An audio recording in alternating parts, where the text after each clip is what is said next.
જય સ્વામિનારાયણ વિદ્યાર્થી મિત્રો, બાયોલોજી ઈ વિદ્યાના ક્લાસમાં આપનું સ્વાગત છે. સમજ લઈએ આપણે 11 સાયન્સ ટોપિક નંબર 5.4, જે ટોપિકનું નામ છે પુષ્પ વિન્યાસ. હવે એ પુષ્પ વિન્યાસ એટલે શું, પુષ્પ એટલે શું, એનું આપણે ડિસ્કશન કરીશું. તો આ ડિસ્કશનની અંદર આપણે પુષ્પને સમજવાનું છે. પુષ્પ એ શું છે અને એની ગોઠવણી કેવી રીતે, તો એ બધા શબ્દોને સમજીએ. પહેલાં તો કે પુષ્પ વનસ્પતિ ઉપર ક્યાંથી સર્જાય અથવા પુષ્પ શું છે, તો એના પોઈન્ટ્સ જોઈએ. તો પરોહાગ્રહનું રૂપાંતર છે. પરોહાગ્રહનું રૂપાંતર એટલે વનસ્પતિનું પરોહતંત્ર, જે આપણે અગાઉના વિડીયો લેક્ચરમાં સમજાવ્યું હતું, જે વનસ્પતિનો હવાઈ ભાગ કહેવાય. એ વનસ્પતિના હવાઈ ભાગ જે પરોહતંત્ર, એ પરોહતંત્રના ટોચના ભાગને, અગ્રભાગને પરોહાગ્રહ કહેવાય. અને એ પરોહાગ્રહના સ્થાનમાંથી એક રચના ઉત્પન્ન થાય, એને આપણે પુષ્પ કહીએ. અને એ પરોહાગ્રહ છે એનો અગ્રીય વર્ધનશીલ પ્રદેશ પુષ્પીય વર્ધનશીલ પ્રદેશમાં રૂપાંતર થાય. એટલે શું અગ્રીય વર્ધનશીલ પ્રદેશ? એટલે આ આપણે પરોહાગ્રહ છે, બરાબર. આ એની ટોચનો ભાગ, આને આપણે કહીશું પરોહાગ્રહ. એટલે આ ભાગ આપણે પરોહાગ્રહ કહીશું. અને આ જે ભાગ છે એને આપણે કહીશું અગ્રીય વર્ધનશીલ પ્રદેશ. એ પરોહાગ્રહનો અગ્રીય વર્ધનશીલ પ્રદેશ છે, એમાંથી પુષ્પ સર્જાય એટલે અગ્રીય વર્ધનશીલ પ્રદેશ એ પુષ્પીય વર્ધનશીલ પ્રદેશમાં રૂપાંતર થાય. સાથે આંતરગાંઠનો વિસ્તરણ અટકે. એટલે પુષ્પ સર્જાય એટલે આંતરગાંઠ કોને કહેવાય? ખ્યાલ આવી ગયો? બે ગાંઠ વચ્ચેનો વિસ્તાર છે ને, એ ધીમે ધીમે આગળ જતાં ઘટતો જાય. એટલે આંતરગાંઠો ટૂંકી થતી જાય, વિસ્તરણ અટકે. પછી જે અક્ષ છે ને, મધ્યધરી, એ સંકુચિત બને. એટલે આ જે મધ્યધરી છે, આ મધ્ય અક્ષ કહેવાય, એ અહીંયા પુષ્પમાં પરિણામે. એટલે શું થાય? સંકુચિત બને. સંકુચિત અક્ષ ઉપર પુષ્પ સર્જાય. એટલે આ જે સંકુચિત અક્ષ છે એના ઉપર શું સર્જાયું? પુષ્પ સર્જાયું. તો આવી રીતે આ પરોહાગ્રહના ટોચના ભાગે પુષ્પ જેવી રચના ઉત્પન્ન થાય અને ટોચ ઉપર ગાંઠોનો વિકાસ થાય. અને એ જે સંકુચિત અક્ષના ટોચના ભાગે છે ને, ક્રમિક ગાંઠ ઉપરથી પર્ણોને બદલે પુષ્પ સર્જાય. એટલે હવે એ ક્રમિક ગાંઠ ઉપરથી આપણે જનરલી એવું બોલતા હતા કે ગાંઠ ઉપરથી ઉત્પન્ન થાય એ પર્ણ કહેવાય. પણ જ્યારે એ અક્ષ સંકુચિત થઈ જાય અને સંકુચિત થઈ અને એનો જે ટોચનો ભાગ છે ને, એની જે ગાંઠ છે ને, ક્રમિક ગાંઠો ઉપરથી પર્ણોને બદલે શું સર્જાય? હવે પુષ્પ સર્જાય. હવે પુષ્પના પુષ્પીય ભાગો. પુષ્પીય ભાગોમાં એક વજ્રપત્ર, 2 દલપત્ર, 3 પુકેસર, એન્થેરેડિયમ અને સ્ત્રી કેસર, આવા મેઇન 4 ભાગો લીલા પર્ણો જેવા દેખાય વજ્રપત્રો, રંગીન હોય જેને આપણે પાંદડીઓ કહીએ દલપત્રો, પછી પુકેસર અને સ્ત્રીકેસર એ પુષ્પના પુષ્પીય ભાગો છે. આગળ સમજીએ એ પુષ્પીય કલિકાના વર્ધનશીલ બિંદુનો ઉપયોગ પુષ્પીય ભાગોના નિર્માણમાં થાય. એટલે પુષ્પકલિકા સર્જાય, જે કક્ષકલિકા એ પુષ્પકલિકામાં રૂપાંતર થાય. એટલે એક પુષ્પીય કલિકા વર્ધનશીલ બિંદુનો ઉપયોગ પુષ્પ સર્જાય અને પુષ્પમાંથી પુષ્પીય ભાગો બને. હવે પુષ્પ વિન્યાસ એટલે શું? વિન્યાસ એટલે પહેલાં જ કીધું હતું એમ ગોઠવણી થાય. તો પુષ્પીય અક્ષ ઉપર પુષ્પોની ગોઠવણીને પુષ્પ વિન્યાસ કહેવાય. એટલે જે પુષ્પો ઉત્પન્ન કરતી ધરી છે એને પુષ્પીય અક્ષ કહીશું, કે જેના ઉપર પુષ્પો સર્જાતા હોય એ જે પુષ્પ સર્જાય ને એને આપણે પુષ્પીય અક્ષ કહીશું. અને એ જે પુષ્પીય અક્ષ છે એના ઉપર પુષ્પો ગોઠવાય એ પુષ્પોની ગોઠવણીને પુષ્પ વિન્યાસ કહીશું. હવે એ પરોહાગ્રની ટોચનો ભાગ જે છે એ કાં તો પુષ્પમાં રૂપાંતરિત થાય, સમજો, કાં તો પુષ્પમાં રૂપાંતરિત થાય, કાં તો પુષ્પમાં રૂપાંતરિત ન પણ થાય. એને આધારે પુષ્પ વિન્યાસના 2 પ્રકાર પડે, એક અપરિમિત અને બીજો પરિમિત. પરિમિત અને અપરિમિત પુષ્પ વિન્યાસ કોને આધારે સર્જાય? જો પુષ્પમાં ટોચનો ભાગ પુષ્પમાં રૂપાંતરિત થાય પણ ખરો કે રૂપાંતરિત ન પણ થાય, એને આધારે આપણે 2 પ્રકાર સમજવા છે, જેને અપરિમિત પુષ્પ વિન્યાસ અને બીજો છે પરિમિત પુષ્પ વિન્યાસ. ઓકે, તો હવે અપરિમિત કેવી રીતે સર્જાશે અને પરિમિત કેવી રીતે સર્જાશે એની સમજ લઈએ. તો પહેલો પ્રકાર છે અપરિમિત પુષ્પ વિન્યાસ. અપરિમિત, સમજો શબ્દ શું છે? અપરિમિત. જે મુખ્ય અક્ષ છે એની ટોચનો ભાગ પુષ્પમાં રૂપાંતરિત ન થાય. શું આવ્યું? મુખ્ય અક્ષની ટોચનો ભાગ પુષ્પમાં રૂપાંતરિત ન થાય. એનો અર્થ શું થાય? પુષ્પમાં રૂપાંતરિત ન થાય એટલે મુખ્ય અક્ષ છે ને સતત વિકસે. જો આ ભાગે જો પુષ્પ ન સર્જાય ને તો આ જે ધરી છે ને એ ધરી સતત શું થાય? જો અહીંયા સમજાવું. જો આ ટોચનો ભાગ છે પ્રકાંડની, એ જો પુષ્પમાં ન વિકસે ને તો આ ટોચ શું થાય? સતત વિકાસ પામે. એટલે કે અગ્રાભિવર્ધી ક્રમમાં પાર્શ્વીય પુષ્પો સર્જ્યા કરે.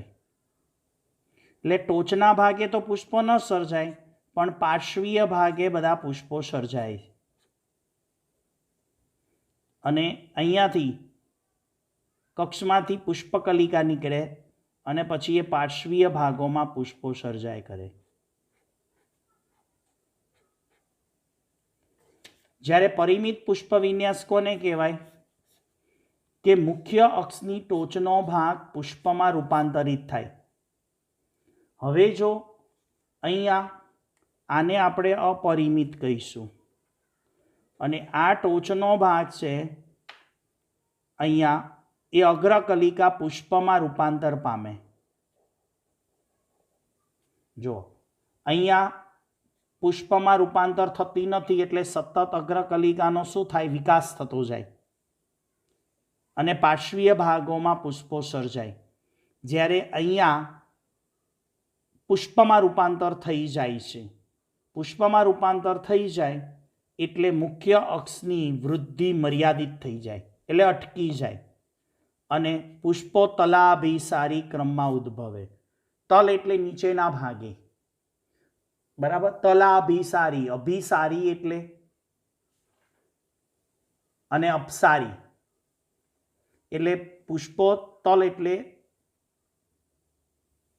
મધ્ય અક્ષનો તલ વિસ્તાર કહેવાય. ત્યાં પુષ્પો અભિસારી ક્રમમાં વિકાસ પામે. તો આને કહેવાય પરિમિત અને આને કહેવાય અપરિમિત. તો બેનો તફાવત બી પૂછાય, અપરિમિત પુષ્પ વિન્યાસ અને પરિમિત પુષ્પ વિન્યાસ. તો પહેલો મુદ્દો શું થાય કે મુખ્ય અક્ષની ટોચનો ભાગ પુષ્પમાં રૂપાંતરિત ન થાય.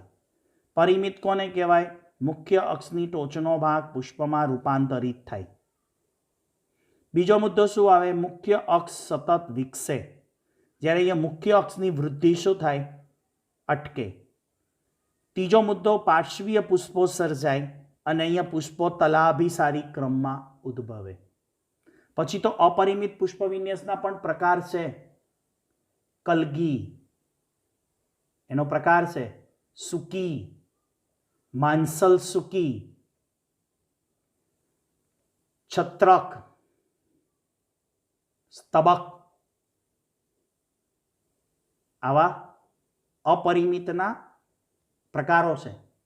પરિમિત પુષ્પ વિન્યાસના પણ પ્રકારો પડે, જેની અંદર એકસાખી, દ્વિશાખી અને બહુશાખી. એકસાખીમાં બહુશાખી, દ્વિશાખી અને બહુશાખી.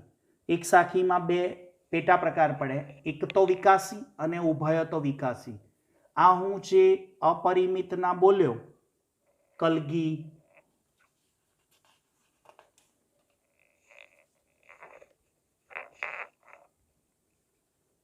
અપરિમિત અને પરિમિત. આમાં કલગી, સુકી, માનસલ સુકી,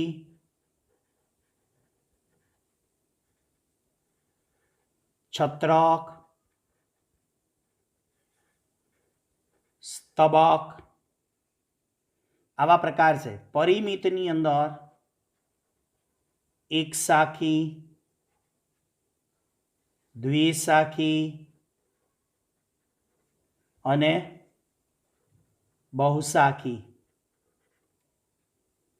એકસાખીમાં એક તો વિકાસી અને ઉભય તો વિકાસી. પણ આની સંપૂર્ણ સમજણ ક્યાં જોવાની છે? પ્રયોગ દ્વારા, લેબની અંદર પ્રેક્ટિકલમાં સમજવાનું થાય છે. એના પ્રકારો જે તમને માર્ગદર્શિકા 11 સાયન્સ પ્રેક્ટિકલની લાયા છો ને, એમાં આ બધા પ્રકાર અને આકૃતિ સહિત સમજવાનું છે. એનસીઆરટીની ટેક્સ્ટબુક પ્રમાણે આપણે આટલું જ સમજવાનું છે, પરિમિત, અપરિમિત અને પરિમિત. એના બધા પેટા પ્રકાર છે ને પ્રેક્ટિકલમાં સમજવાના છે, જેની માહિતી સવિસ્તર વિશે આવતા અઠવાડિયે પ્રેક્ટિકલમાં આપણે મૂકવામાં આવશે. હવે આગળ જઈએ ટોપિકમાં. પુષ્પના ભાગો એટલે ટોપિક છે 5.5 લાક્ષણિક પુષ્પ અને તેના ભાગો.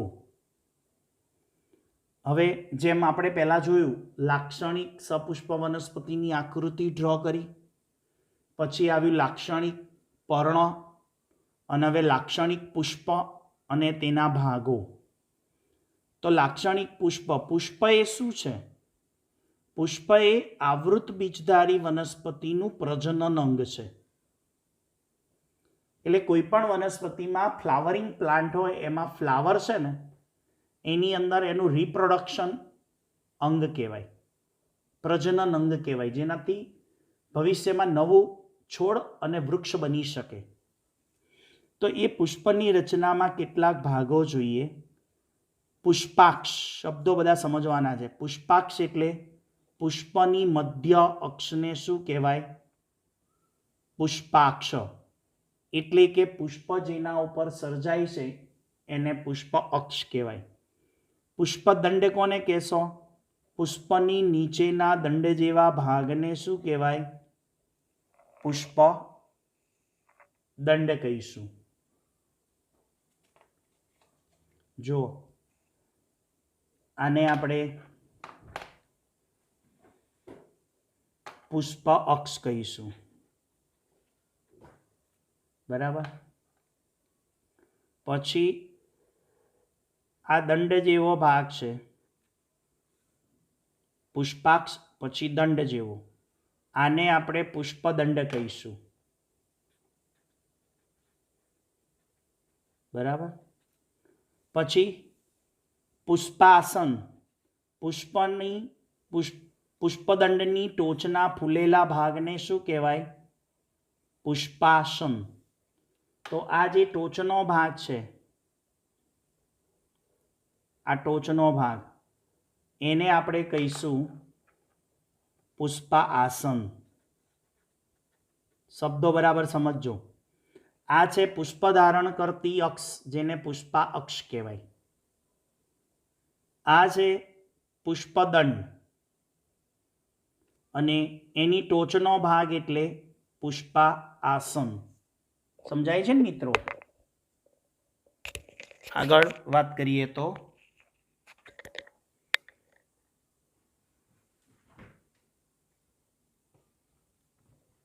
Just hold on.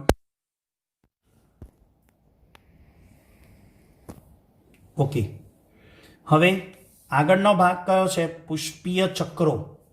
હવે આ જે પુષ્પાસન છે ને, એના ઉપર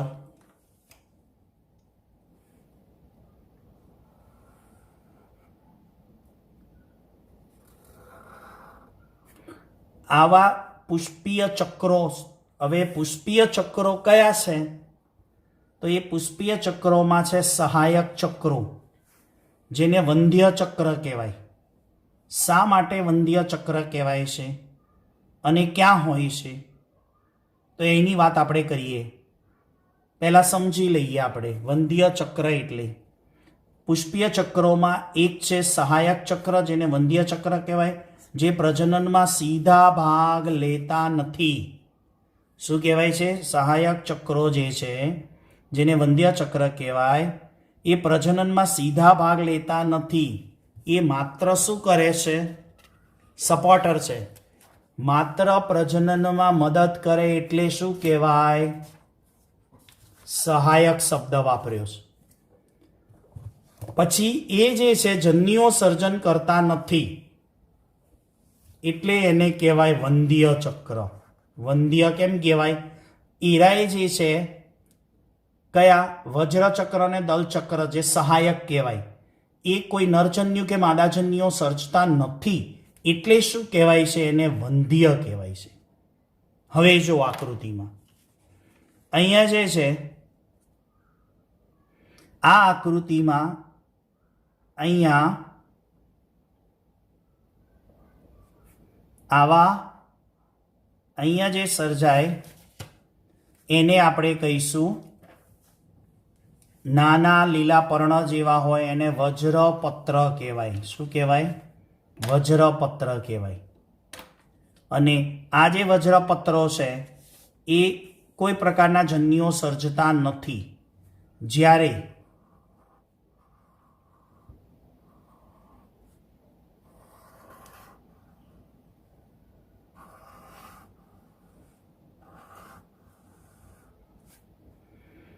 આ પ્રકારે આપણે જે ફ્લાવર કહીએ ને, પુષ્પ અથવા ફૂલ રંગીન હોય, આને દલપત્રો કહેવાય. શું કહેવાય? દલપત્રો. આની સમજવા માટે આકૃતિને સમજો. આની સુંદર ડ્રોઈંગ મલ્ટી કલર આકૃતિ ડ્રો કરી અને નોટ્સની અંદર મોકલીશું. આ જે છે એ કલરફુલ હોય, રંગીન હોય. આ બધા છે એ દલપત્રો છે. એ કીટકોને આકર્ષવા માટે હોય, એટલે કીટકો આકર્ષાય એટલે મદદ કરી કહેવાય. પરાગનયન માટે.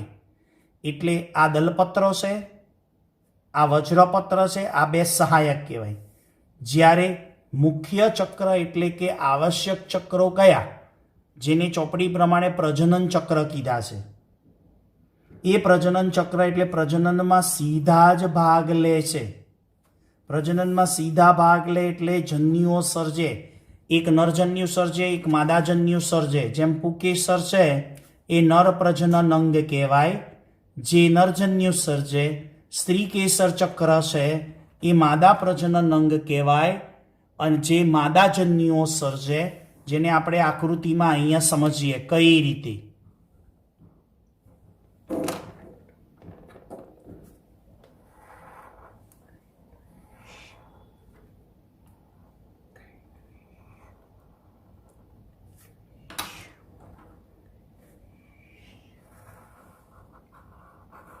જો આ જે ભાગ બતાવ્યો એને આપણે પુકેસર કહીશું અને આ જે ભાગ બતાવ્યો એને આપણે સ્ત્રીકેસર કહીશું.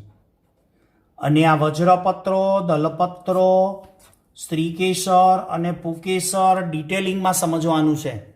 આના ઉપર આખી નેક્સ્ટ વિડીયોની અંદર સમજૂતી આવશે અને પણ સરસ આકૃતિ દ્વારા સમજવાના છે. પણ અહીંયા આપણે એક ટોપિક છે કે પુષ્પીય ભાગો એટલે દરેક શબ્દને સમજવો છે. તો આ પ્રજનનમાં સીધા ભાગ લે છે. સ્ત્રીકેસર અને પુકેસર જે નામથી તમે પરિચિત છો, 8મા 9મા કે 10મામાં તમને આવતું હશે પુકેસર અને સ્ત્રીકેસર ચક્ર. એ પુકેસર અને સ્ત્રીકેસર ચક્ર છે એ શું કહેવાય? મુખ્ય પ્રજનન ચક્ર કહેવાય, આવશ્યક ચક્રો. તો આ થયા પુષ્પના ભાગો. કયા કયા? બધી શબ્દો દ્વારા સમજૂતી આપી. પુષ્પાક્ષ, પુષ્પદંડ, પુષ્પાસન, પછી વજ્રપત્ર, દલપત્ર, પુકેસર અને સ્ત્રીકેસર. તો આ થયા પુષ્પના ભાગોની સમજૂતી, જેને આપણે કહીએ છીએ પુષ્પ એટલે શું અને પુષ્પના ભાગો. હવે નેક્સ્ટ વિડીયો લેક્ચરની અંદર આપણે સમજવાનું છે, જેની અંદર ચર્ચા કરીશું પુષ્પના ભાગોની ડિટેલની અંદર, કે વજ્રપત્ર વજ્રચક્ર બનાવે, દલપત્રો દલચક્રો બનાવે અને શું કાર્ય કરશે. જ્યારે આવશ્યક ચક્રો છે જેમાં પુકેસર અને સ્ત્રીકેસરની પણ માહિતી લઈશું. તો એક વિડીયો એવો બનશે કે જેની અંદર સહાયક ચક્રો વિશે સમજાવીશું અને બીજો વિડીયો એવો બનશે કે જેની અંદર મુખ્ય ચક્રો એટલે કે પુકેસર અને સ્ત્રીકેસર વિશે સમજાવીશું. તો બે અલગ અલગ વિડીયો દ્વારા આપણે આ પુષ્પના ચક્રોની માહિતી લઈશું, જે પુષ્પનું અગત્યનું ભાગ કહેવાય, પ્રજનન ચક્ર. તો જ આપણને ખબર પડે કે વનસ્પતિમાં ફલન ક્રિયા કેવી રીતે થાય. તો આવતા વિડીયો લેક્ચર સુધી સૌ વિદ્યાર્થી મિત્રોને જય સ્વામિનારાયણ.